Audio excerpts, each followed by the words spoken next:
നമുക്ക് ഗ്രാഫ്റ്റിംഗ് ചെയ്യാം. ഗ്രാഫ്റ്റിംഗ് ചെയ്യാനായിട്ട് ആദ്യം തന്നെ ഒരു സയണാണ് വേണ്ടത്. സയൺ എന്ന് പറഞ്ഞാൽ നമുക്ക് ഏതാണ് ഇഷ്ടപ്പെട്ട മാവ് ആ മാവിൻ്റെ നല്ല ഇനം കൊമ്പാണ്. പിന്നെ നമുക്ക് വേണ്ടത് റൂട്ട് സ്റ്റോക്കാണ്. റൂട്ട് സ്റ്റോക്ക് നിൽക്കണ ഒരു മാവാണ്. നമ്മൾ നേരത്തെ ചെയ്ത് ഫെയിലായ ഒരു കൊമ്പാണ്. ഈ കൊമ്പിൽ തന്നെയാണ് നമ്മൾ ആദ്യം ചെയ്യാൻ ഉദ്ദേശിക്കുന്നത്. പിന്നെ നമുക്ക് ബെഡിങ് ടേപ്പാണ് വേണ്ടത്. പിന്നെ നമുക്ക് ഒരു സിപ്പപ്പിൻ്റെ കവറ്, പിന്നെ മുറിച്ചേറിയ ഒരു കത്തി. ഇവയുണ്ടെങ്കിൽ നമുക്ക് സ്വന്തമായിട്ട് തന്നെ നമുക്ക് ഗ്രാഫ്റ്റ് ചെയ്യാവുന്നതാണ്. നമുക്ക് ആദ്യം തന്നെ നമ്മുടെ റൂട്ട് സ്റ്റോക്കിൻ്റെ ആവശ്യത്തിന് നമുക്ക് കൊമ്പ് കട്ട് ചെയ്തെടുക്കാം.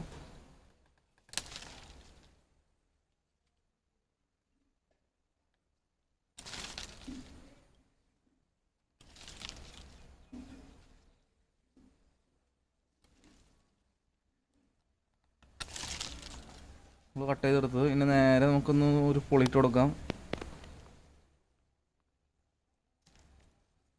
പൊളിയിട്ടു. ഇനി നമുക്ക് സയണിൻ്റെ ഈ ഇലകളൊന്നും വേണ്ട. ഇലകളൊക്കെ എല്ലാവരും നമ്മൾ കത്തി കൊണ്ട് തന്നെ ഒഴിവാക്കി കളയാം.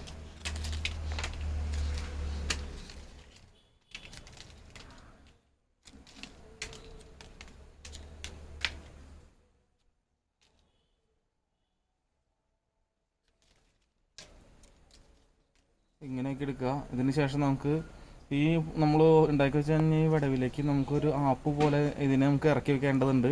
അതിനായിട്ട് നമുക്ക് അതിന് കട്ട് ചെയ്തെടുക്കാം. രണ്ട് സൈഡ് നല്ല മൂർച്ചേറിയ കത്തി കൊണ്ട് ചീകിയെടുക്കുക.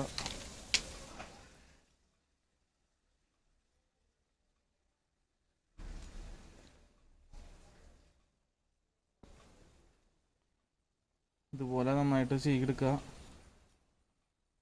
നമ്മൾ ചെയ്യുന്ന സമയത്തിൻ്റെ ഉള്ളിൽ കൈ സ്പർശിക്കാൻ പാടില്ല.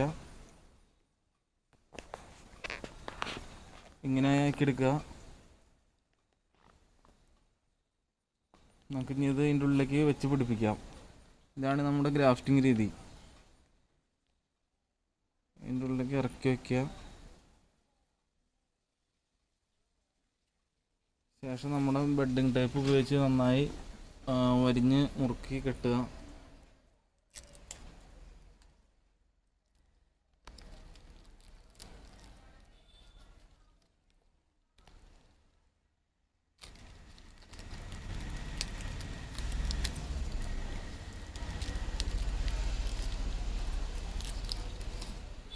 ഗ്രാഫ്റ്റിംഗ് ചെയ്യാൻ ഏറ്റവും അനുയോജ്യ സമയം മഴ ഉള്ള സമയത്താണ്. മഴ ഉള്ള സമയം പ്രകൃതി നന്നായിട്ട് തണുത്തിരിക്കുന്ന സമയമാണ് ഉദ്ദേശിക്കുന്നത്. വരിഞ്ഞ് ചുറ്റിയതിന് ശേഷം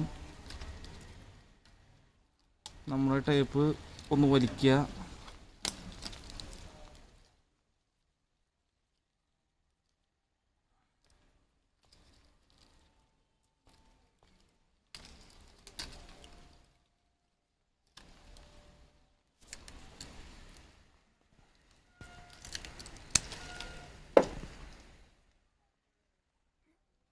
ഇതിനെ കെട്ടി നമുക്ക് അവസാനിപ്പിക്കാം. ശേഷം നമ്മുടെ സിപ്പപ്പിൻ്റെ കവറ് നമ്മൾ ഇതിന് മേളിൽ കൂടി ഇട്ട് കൊടുക്കുക.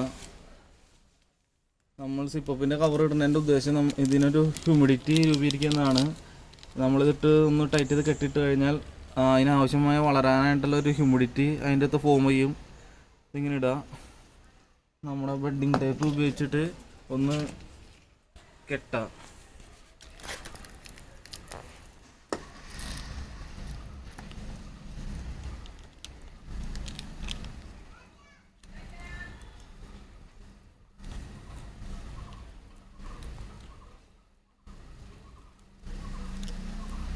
ഇത്രേ ഉള്ളൂ നമ്മുടെ ഗ്രാഫ്റ്റിങ്.